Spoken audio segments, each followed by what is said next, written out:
So I went to pastry school in Vancouver, British Columbia. When I did that, I definitely knew that I wanted to have a bakery of my own someday. And then in early 2010, my mom had just passed away. I decided to move back here to just be closer to my dad. So I got back to this area, not at all with the intention of having a bakery at that point. We came across this space in Old Town that is just perfect, and it just like finding this space and just needing something in my life that I felt like I could just pour myself into and that felt really meaningful. It just seemed like the right time to do it.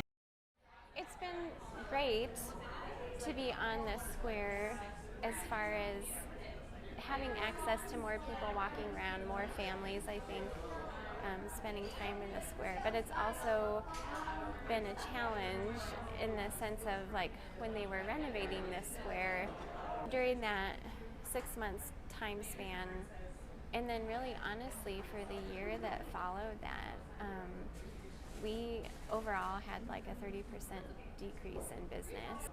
We're still working really hard to recover from that. Since posting the Kickstarter campaign, just the awareness that it's raised and the conversations that it's brought up, that's been incredible. And actually, just so we ran that campaign for the month of February, and our sales for that particular month were much higher than they had been in January and much higher than they would normally be in February, just because I think there was this buzz of like, oh no, we have to go save downtown. So Colin and Shannon that own Equinox are some of the very first people that I met as far as other business owners. I happened to run into Colin.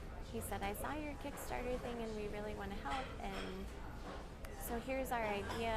We're talking about doing some kind of a music benefit, and it worked great.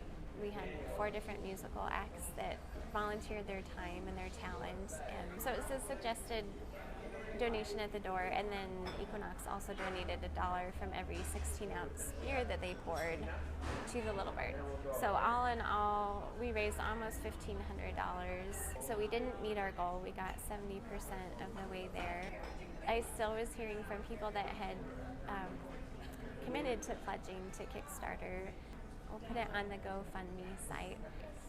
I'm doing everything that's within my power to keep trying to grow and cut costs and chip away at it from our side of things